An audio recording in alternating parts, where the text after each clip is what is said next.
सभी दर्शकों को हमारी ओर से नमस्ते।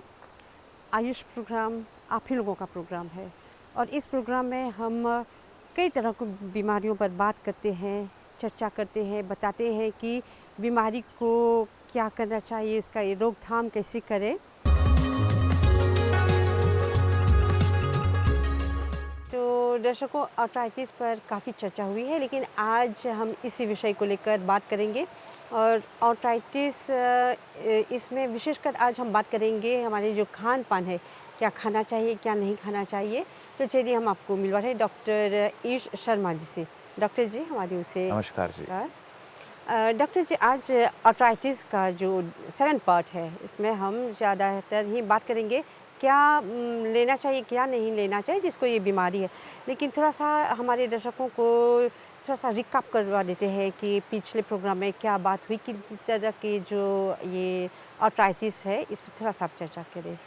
जी हाँ, आर्थराइटिस आज के युग की बहुत ही कॉमन समस्या है और पिछले एपिसोड में हमने बात की कितने प्रकार का आर्थराइटिस रहता है, क्यों बीमारी बनती है, उसके लक्षण क्या हैं। एक रीकैप के लिए दर्शकों को एक बार फिर से बता दें कि आर्थराइटिस अनेक प्रकार का रहता है। जो कॉमन जो टाइप हैं, जिनका आयुर्वेद में भी विस्तृत वर्णन आया है, वो है ऑस्टियोआर्थराइटिस, जिसमें वात दोष की प्रधानता रहती है।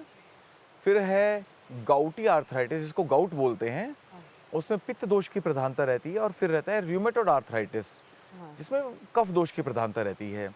तो ऐसे तीनों प्रकार के जोड़ों के रोग हैं। इनकी पहचान बड़ी सिंपल है।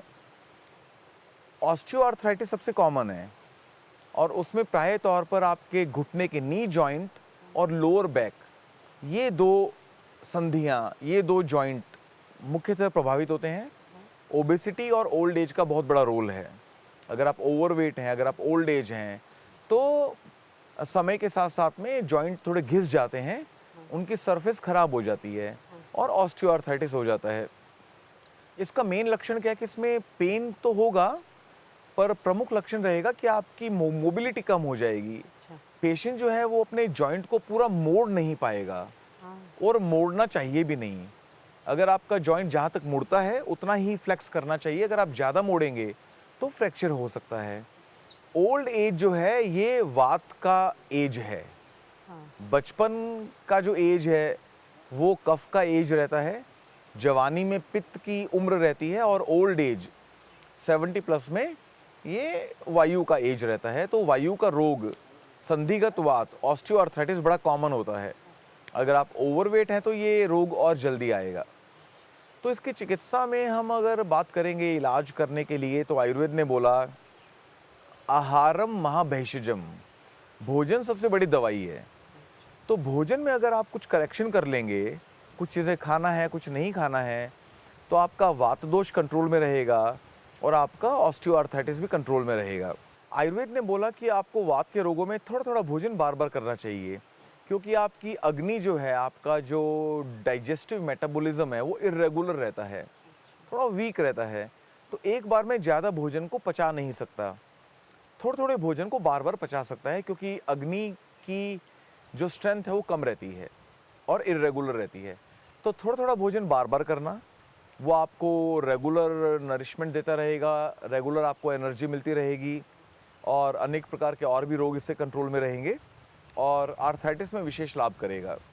आपको कच्चा भोजन ज़्यादा नहीं करना चाहिए। जैसे सलाद, ये कच्चे सलाद और कच्चे सब्जियां ये अधिक नहीं खाना चाहिए। आप उनको थोड़ा सा स्टीम कर लें, बॉईल कर लें, रोस्ट कर लें, गर्म कर लें, क्योंकि वायु जो है वो ठंडा रहता है। उसकी जो तासीर है, उसका जो एट्रीब्यूट है, उसकी जो क्वालिटी है वो ठंडी है। अगर आप ठंडी चीज़ें ज़्यादा लेंगे तो वायु और बढ़ेगा, प्रॉब्लम और बढ़ेगी। तो कच्ची चीज़ें नहीं खाना, थोड़ा पका कर खाना है। फ्रिज से बचना है। जितना आप अधिक फ्रिज की चीज़ें लेंगे, जितना आपके घर में बड़ा फ्रिज है, जितना आपका फ्रिज भरा हुआ है, उतना आपको ऑस्टियोआर्थराइटिस में नुकसान होगा, फ़ायदा नहीं होगा। फ्रिज की चीज़ें ना लें। आपका खाना और पीना दोनों चीज़ें चिल्ड नहीं होनी चाहिए। आइसक्रीम वगैरह से, जो चिल्ड चीज़ों से आपको बचना चाहिए। और आपको लाभ करेंगी गर्म चीज़ें, थोड़े से कुछ मसाले अधिक लेना, जैसे कि सबसे अच्छा है हल्दी, हल्दी अधिक मात्रा में लेना, जिंजर, सूखा हुआ अदरक जो सौंठ बोलते हैं वो थोड़ा अधिक मात्रा में लेना, मेथी आपको फ़ायदा करेगी। इस प्रकार के जो सिनेमॉन हैं, अजवाइन हैं, ये जो स्पाइसेस हैं, करी लीव्स हैं, ये आपको ऑस्टियोआर्थराइटिस में फ़ायदा करेंगे। इनको आपको थोड़ा अधिक लेना चाहिए। और अगर आप रात को देर से भोजन करते हैं तो इससे आपको तकलीफ़ रहेगी। तो शाम का भोजन थोड़ा जल्दी करना है, सूर्यास्त से पहले पहले आपको भोजन कर लेना चाहिए ताकि आपको बाद में और ज़्यादा डाइजेस्टिव प्रॉब्लम ना हो। किचन के मसालों के अलावा ऑस्टियोआर्थराइटिस के लिए एरंड का तेल बहुत लाभकर है। उसको 1 चम्मच आप सोते हुए पी भी सकते हैं। वो आप कैस्टर ऑयल, कैस्टर ऑयल, हाँ, कैस्टर ऑयल वो, कैस्टर ऑयल को गर्म पानी में पी सकते हैं 1 चम्मच को। हाँ, वो इसमें बहुत लाभ करता है। और ज़्यादा सुझाव के लिए आपको कैस्टर ऑयल कैसे लेना है या बाकी आयुर्वेदिक औषधियाँ कैसे लेनी है, आपको आयुर्वेदा मेडिक्लिनिक पर जाना चाहिए और वहाँ के डॉक्टर से, बहुत सक्षम हमारे आयुर्वेदिक डॉक्टर्स हैं, उनसे बात कर कर आपको सही इलाज लेना चाहिए। सेल्फ मेडिकेशन नहीं करना। जो आपकी दवाइयाँ चल रही हैं, ऑर्थोपेडिक डॉक्टर की जो दवाइयाँ चल रही हैं, उनको अपने आप से कम ज़्यादा नहीं करना। तो इसके अलावा जो आयुर्वेदिक औषधियों में हमारे अनेक प्रकार के गुग्गुल आते हैं, हाँ, गुग्गुल प्रिपरेशंस आती हैं, कैशोर गुग्गुल, सिमनाथ गुग्गुल, महायोगराज गुग्गुल, त्रिफला गुग्गुल, ऐसे अनेक प्रकार के गुग्गुल आते हैं जो कि आर्थराइटिस में, ऑस्टियोआर्थराइटिस में बढ़िया फ़ायदा करते हैं। इनको लेना चाहिए। और अनेक प्रकार के वाथर और भी योग आते हैं। 200 प्रकार की दवाइयाँ यहाँ पर आयुर्वेदा मेडिक्लिनिक में मॉरिशस सरकार मंगवाती है। उनमें बहुत सारी दवाइयाँ ऑस्टियोआर्थराइटिस के लिए बहुत लाभकर हैं, वो आपको लेना चाहिए। जी, तो ऑस्टियोआर्थराइटिस के बाद में हम बात करते हैं एक और प्रकार के आर्थराइटिस की, उसका भोजन और उसकी चिकित्सा क्या रहेगी। हाँ, वात का रोग हो गया ऑस्टियोआर्थराइटिस। जी, वैसे तो तीनों आर्थराइटिस में ही तीनों दोष रहते हैं, परंतु ऑस्टियोआर्थराइटिस में मेनली वायु का प्रकोप रहता है। फिर आता है गाउटी आर्थराइटिस, जिसको गाउट बोलते हैं। गाउट में पित्त का प्रकोप रहता है। गाउट का आर्थराइटिस जो है वो सबसे अधिक पेनफुल होता है।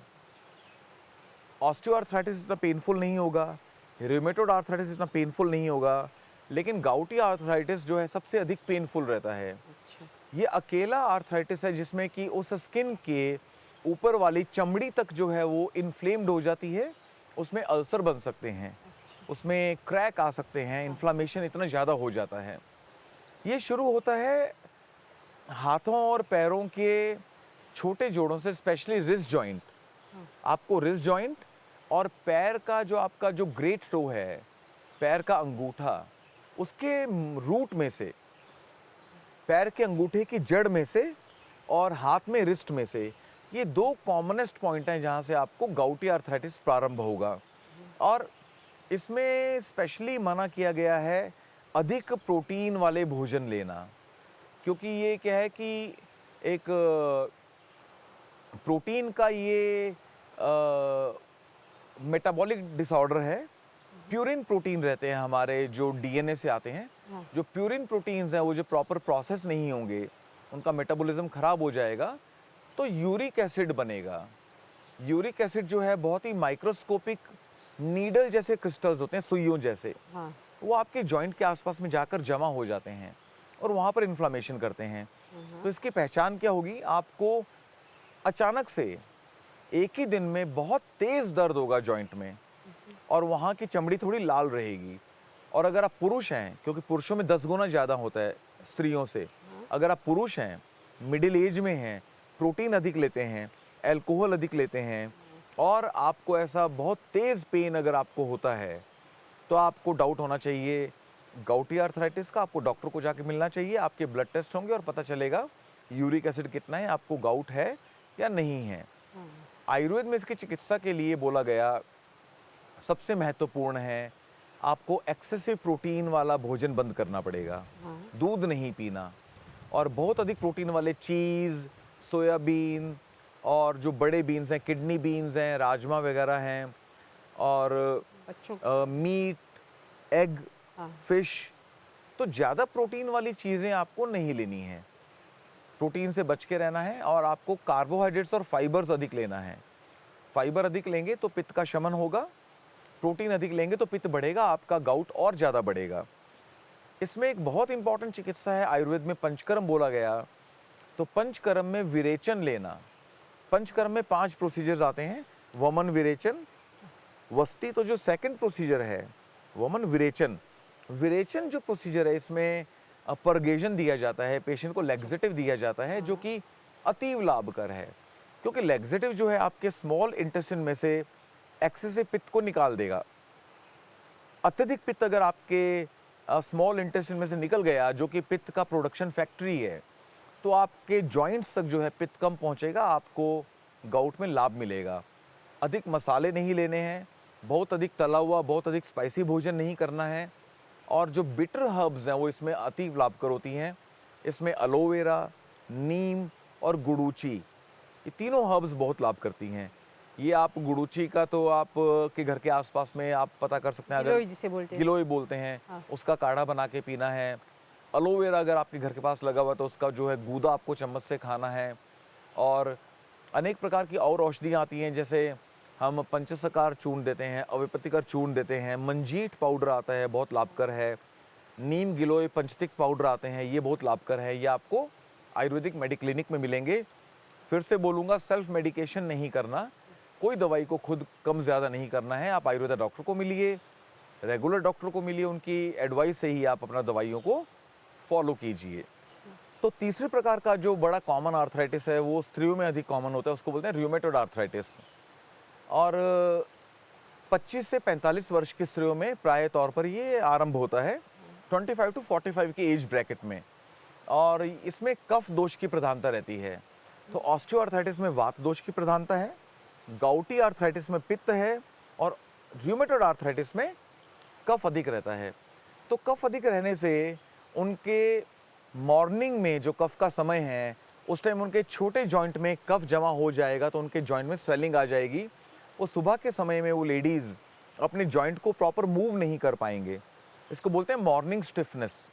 उनके जॉइंट स्टिफ रहेंगे, दोपहर तक, आफ्टरनून तक वो स्टिफनेस खत्म हो जाएगी अपने आप, बिना दवा के। उनको एक तरफ की प्रॉब्लम नहीं रहेगी, प्राय दोनों तरफ में, अगर आपके लेफ्ट हैंड में स्टिफनेस है तो राइट में भी है। जब एक हाथ में होती है तो हम ध्यान देते हैं कि कहीं चोट वगैरह लग गई हो या कोई लोकल इशू होगा, लेकिन ये इशू अंदर से आ रहा है, आपके मेटाबॉलिज्म से आ रहा है। इसके अलावा आपको एक्सरे में चेंजेस आ सकते हैं, आपको अनेक प्रकार के जॉइंट, जैसे पैरों के जॉइंट वगैरह भी, शोल्डर जॉइंट, सर्वाइकल स्पॉन्डिलाइटिस इससे हो सकता है, रूमेटॉइड आर्थराइटिस से अनेक प्रकार के रोग हो सकते हैं इससे। और ये क्योंकि एक ऑटो इम्यून डिसऑर्डर है। ऑटो इम्यूनिटी का मतलब है कि आपका जो इम्यून सिस्टम है, जो आपको डिफेंस देता है, आपको बैक्टीरिया वायरस से बचाता है, वही आपके किसी हेल्दी टिश्यू पर अटैक कर देता है।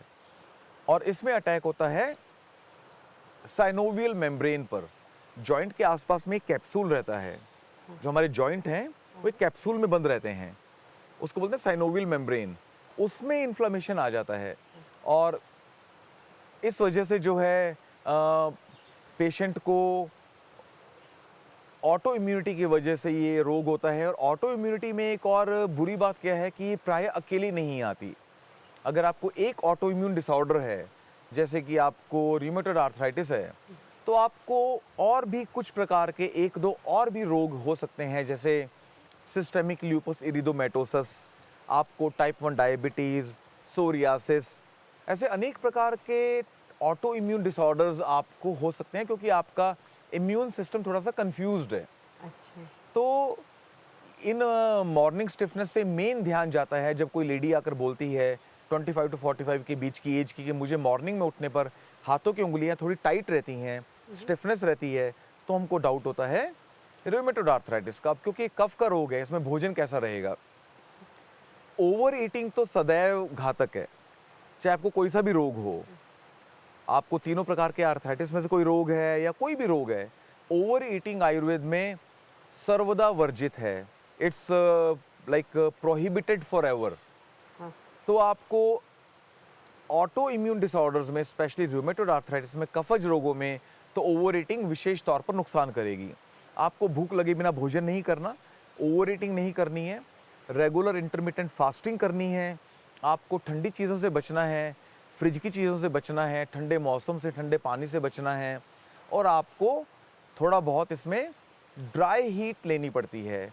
पंचकर्म में ड्राई हीट का मतलब है कि स्टीम नहीं लेना, हाँ, आपको ड्राई हीट लेनी है। जैसे कि आपने नमक ले लिया, हाँ, नमक को थोड़ा गर्म कर लिया, बहुत गर्म नहीं करना, हाँ, हाँ, टॉलरेबल वार्म। नमक को गर्म करके उसमें हाथ डुबाइए, थोड़े गर्म नमक में हाथ रखिए, अंदर हाथ को चलाइए। हाँ, जिन जॉइंट को आप नमक में डुबा नहीं सकते, जैसे कि आपकी गर्दन है, हाँ, तो पोटली बांधिए गर्म नमक की, उसको देखिए कि ज़्यादा गर्म तो नहीं है, फिर पोटली से आप सेक करें। लेकिन वहाँ पर तेल की मसाज नहीं करनी, वहाँ पर भाप नहीं देना। अच्छा, रूमेटॉइड आर्थराइटिस में सूखी हीट देनी है, ड्राई हीट। ड्राई हीट के लिए नमक की पोटली बेस्ट है, या आप इंफ्रारेड लैंप का भी प्रयोग कर सकते हैं। और आपको तैरना ये कोई प्रॉब्लम जी जो तैरने में कोई प्रॉब्लम नहीं है, अगर बहुत ठंडा पानी नहीं है तो तैरने में कोई विशेष हाँ, प्रॉब्लम नहीं है। हाँ, और रूमेटॉइड आर्थराइटिस के लिए आपको इम्यूनिटी बूस्टिंग जो हमारी हर्ब्स हैं वो बड़ा फ़ायदा करती हैं। हाँ, पेन किलर तो फ़ायदा करेंगे ही करेंगे क्योंकि हाँ, पेन है। तो गुड़ूची, हाँ, हाँ, तुलसी, नीम और इसके अलावा अश्वगंधा, ये जो इम्यूनिटी को बढ़ाने वाली हर्ब्स हैं, ये आपकी इम्यूनिटी को रेगुलेट करेंगी, उनको इम्यूनिटी को सही ट्रैक पर लाएंगी। वो जो एक गलत जगह पर इम्यूनिटी अटैक कर रही है उसको कंट्रोल करेंगी।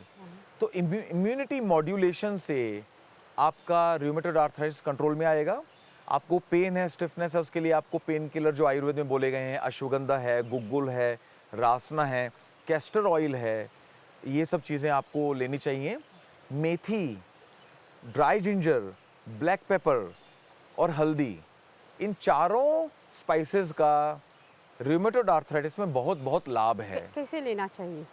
आपको मेथी, dry ginger, black pepper powder और कुरकुमा, हल्दी का पाउडर, हाँ, आपको इनको अपने आहार में लेना चाहिए। आप जो भी बना रहे हैं भोजन, हाँ, उसमें थोड़ा ज़्यादा डाल दें। अच्छा, हल्दी को तो क्या करना चाहिए कि सुबह उठते ही गर्म पानी के साथ में आपको 5 ग्राम हल्दी का powder first thing in the morning आपको खाना चाहिए। हाँ, तो सुबह उठते ही हल्दी खाना, हल्दी को पानी के साथ पीना। आप ड्राई हल्दी को मुंह में डाल के पानी पी लें या हल्दी को पानी में घोल के पी जाइए हाँ, हाँ, छोटे कप में। तो गर्म पानी के साथ हल्दी लेना, और अनेक प्रकार के भोजन में जो भी आप दाल सब्जी जो भी बनाते हैं, सब में थोड़ा थोड़ा ये अधिक डालिए। ब्लैक पेपर, ड्राई जिंजर, हल्दी और अजवाइन, इनको थोड़ा थोड़ा अधिक मात्रा में डालिए। तो आपको मेथी, ये अगर आप स्पाइसेस ज़्यादा यूज करेंगे तो आपको लाभ करेगा अपना रूमेटॉइड आर्थराइटिस के विरुद्ध। और इसको पूरी तरह से ठीक कर सकते हैं या इसको लॉन्ग टर्म ही ट्रीटमेंट करते हैं? इसका लॉन्ग टर्म मैनेजमेंट रहना चाहिए। अगर आप को जैसे ही बीमारी अंदर से आपका मेटाबॉलिज्म, आपका ऑटो इम्यून सिस्टम और आपका डीजनरेशन की वजह से तीनों बीमारियां आई थी, वैसे अगर आपकी रिपेयर अच्छी हो जाती है, आपका डीजनरेशन खत्म हो जाता है, आपकी ऑटो इम्यूनिटी खत्म हो जाती है ऑटोमेटिकली, और आपका मेटाबॉलिज्म ठीक हो जाता है, प्रोटीन मेटाबॉलिज्म, तो आपको बीमारियां अपने आप के लिए छोड़ भी सकती हैं अपने आप। हाँ, लेकिन पूरी क्योर का ट्रीटमेंट करना ये एथिकल नहीं होगा। लेकिन अगर आप अच्छे से प्रयास करते हैं भोजन के द्वारा, अपना लाइफस्टाइल के द्वारा, थोड़ा हर्ब्स और थोड़ा पंचकर्मा, तो आप इनको एज गुड एज क्योर्ड रख सकते हैं। आप सिम्टम फ्री रह सकते हैं अगर आपका इसमें कमिटमेंट अच्छा है, डॉक्टर की, आयुर्वेदा डॉक्टर की एडवाइस के अनुसार है। तो यहाँ पर पंचकर्म ट्रीटमेंट जो बोल रहे हैं इसमें क्या ठीक होगा? जी हाँ, पंचकर्मा हमारा सबसे पावरफुल टूल है। जब कोई बीमारी को हमें कोई और लाभ नहीं मिलता, भोजन से, दवाइयों से लाभ नहीं मिलता, तो हम अपने लास्ट रिजॉर्ट पे जाते हैं पंचकर्मा। पंचकर्मा में वायु के विरुद्ध जो पंचकर्मा है, वात दोष के खिलाफ, वो है वस्ती, एनीमा देना। हाँ, तो ऑस्टियोआर्थराइटिस में हम लोग कभी कभी रोगियों को एनीमा देते हैं, हाँ, हर्बल डिकॉक्शन बनाकर। हाँ, पित्त दोष से आता है गाउटी आर्थराइटिस, उसमें देते हैं लेग्जेटिव, विरेचन, हाँ, उसमें परगेशन देते हैं। तो परगेशन से, डायरिया से पित्त निकल जाता है, गाउट में लाभ होता है। और जो रूमेटॉइड आर्थराइटिस है वो कफज रोग है, तो कफ के लिए जो बेस्ट पंचकर्मा है वो है वमन। उसमें हम एक थेरापेटिक एमेसिस करवाते हैं, एक कंट्रोल्ड वॉमिटिंग करवाई जाती है पेशेंट को। ये बहुत ही स्पेशलिस्ट प्रोसीजर है, इसको हर कोई नहीं करता है, करवाता है, तो बहुत ही स्ट्रिक्ट आपको डॉक्टर की देख रेख में करना है। तो जब आप वमन के द्वारा कफ को निकाल देंगे अपर 1/3 ऑफ द बॉडी से, तो आपको रूमेटॉइड आर्थराइटिस में लाभ मिलेगा। आप विरेचन के द्वारा, लैक्सेटिव के द्वारा आप छोटे इंटेस्टिन में से, स्मॉल इंटेस्टिन में से अगर आप पित्त को निकाल देंगे तो आपको गाउट में फ़ायदा मिलेगा। आप एनीमा के द्वारा लार्ज इंटेस्टिन में, कोलन में से वात को कंट्रोल कर लेंगे तो आपको ऑस्टियोआर्थराइटिस में फ़ायदा मिलेगा। तो इस प्रकार पंचकर्मा ट्रीटमेंट हो गए, आहार के द्वारा चिकित्सा हो गई, हर्ब्स हो गई, मसाले हो गए, और लोकल एप्लीकेशन है जो मसाज स्टीम जो पंचकर्मा में आते हैं, इन सब के द्वारा मिलाकर अनेक प्रकार के आर्थराइटिस की चिकित्सा की जाती है। आर्थराइटिस केवल बड़े लोगों की बीमारी नहीं है, बहुत कम परसेंटेज में ये बच्चों को भी होता है, तो जिसको जुवेनाइल आर्थराइटिस बोलते हैं। तो बच्चों में होने वाला आर्थराइटिस ये अनेक प्रकार का रहता है, और इसमें जो कॉमनेस्ट है, क्योंकि जो बचपन की एज है वो कफ की एज है, और कफ से होता है रूमेटॉइड आर्थराइटिस। तो बचपन में रूमेटॉइड आर्थराइटिस का जो 2-3 प्रकार हैं वो कभी कभी देखने को मिलते हैं। वो पीडियाट्रिक डॉक्टर के पास में जाते हैं, अपना इलाज करवाते हैं। तो इस प्रकार आर्थराइटिस जो है वो बचपन से लेकर और ओल्ड एज तक किसी भी एज को प्रभावित कर सकता है, और आपको इसके विरुद्ध एक लॉन्ग टर्म प्लान करना सबसे पावरफुल है। राइट डाइट प्लान रखना, आयुर्वेदा डाइटेटिक्स को फॉलो करके, ये आपको कम से कम मेडिसिन से आपको सेफ रखेगा और लक्षण विहीन रखेगा, सिम्टम फ्री रखेगा। और डॉक्टर जी, अगर कंट्रोल न किया जाए तो ये बहुत गंभीर बीमारी हो सकती है। जी हाँ, अगर कंट्रोल नहीं किया जाएगा तो जो रूमेटॉइड आर्थराइटिस है उसमें आरंभ में आपकी हाथ की उंगलियां टेढ़ी हो जाएंगी, हाँ। ऐसा जेड शेप हो जाएंगी, उसको बोलते हैं जेड शेप डिफॉर्मिटी, या सॉन नेक, जैसे बगुले की गर्दन होती है, सॉन नेक डिफॉर्मिटी हो जाएगी। फिर आपको सर्वाइकल स्पॉन्डिलाइटिस हो जाएगा, गर्दन की हड्डियां आपकी विरूप हो जाएंगी, डिफॉर्म्ड हो जाएंगी। रूमेटॉइड आर्थराइटिस जो है वो ऑस्टियोआर्थराइटिस में कन्वर्ट हो जाएगा, जॉइंट का डीजनरेशन होगा, हड्डियों का डीजनरेशन होगा। रूमेटॉइड आर्थराइटिस और प्रकार की ऑटोइम्यून बीमारियों को पैदा करेगा। अगर आप गाउट को कंट्रोल नहीं करेंगे तो ये किडनी स्टोन बनाएगा, और गाउट में क्योंकि यूरिक एसिड रहता है और यूरिक एसिड किडनी स्टोन भी बनाता है, अगर आपको गाउट है तो आपको किडनी स्टोन का रिस्क बहुत गुना बढ़ जाता है। और गाउट तो इतना डेंजरस होता है, इतना पेनफुल होता है कि आप उसको इग्नोर कर नहीं सकते। It will be really very very painful. तो आपका तुरंत ध्यान जाना चाहिए। अगर आप ऑस्टियोआर्थराइटिस को अगर आप इग्नोर करेंगे तो आपके जॉइंट जो हैं डीजनरेट होते होते आपका मूवमेंट बिल्कुल ख़राब हो जाएगा, और बाद में वो आपकी नर्व्स को और जगह पर भी प्रभाव करेंगे, और क्वालिटी ऑफ लाइफ तीनों में बहुत ज़्यादा ख़राब होती है।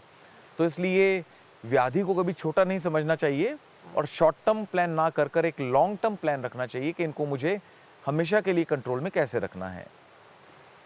डॉक्टर जी, ये बीमारी जो है, और ये क्या मतलब कि वो जीन्स में आता है या किसी को है परिवार में तो दूसरों को ऐसा हो सकता है? जी हाँ, दुर्भाग्यवश ये इसकी जो हेरिडिटी हिस्ट्री है वो पॉजिटिव मिलती है।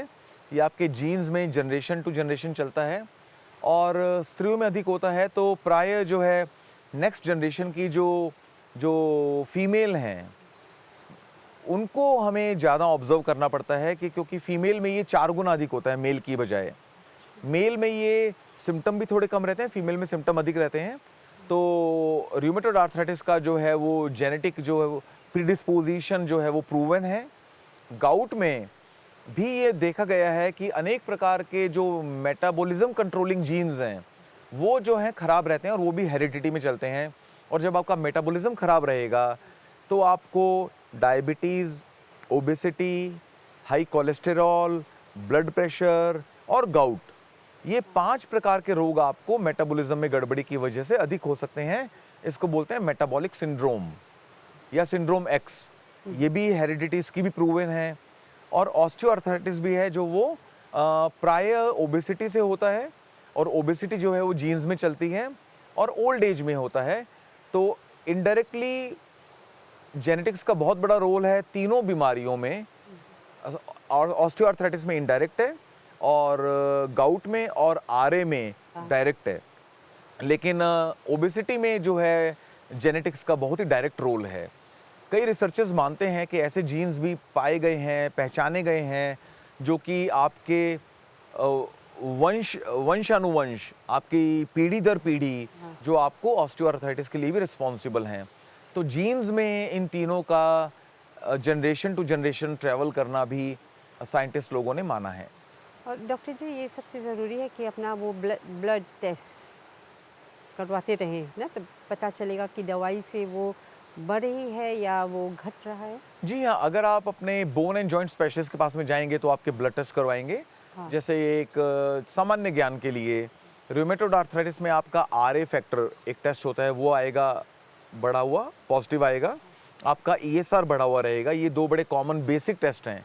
इसके अलावा ANA वगैरह और कई प्रकार के टेस्ट भी रहते हैं। गाउट में जो सबसे कॉमन टेस्ट रहेगा आपका, वो रहेगा सीरम यूरिक एसिड। आपके ब्लड में यूरिक एसिड कितना बढ़ा, और सीरम यूरिक एसिड के साथ में आपका यूरिन में प्रोटीन तो नहीं आ रहा और आपकी किडनी में स्टोन तो नहीं है, ये चेक किया जाएगा। और ऑस्टियोआर्थराइटिस के लिए जो है वो x-ray of knee joint and lower back, x-ray में पता चल जाता है कि आपको ऑस्टियोआर्थराइटिस है कि नहीं। ये बड़े कॉमन इन्वेस्टिगेशंस हैं।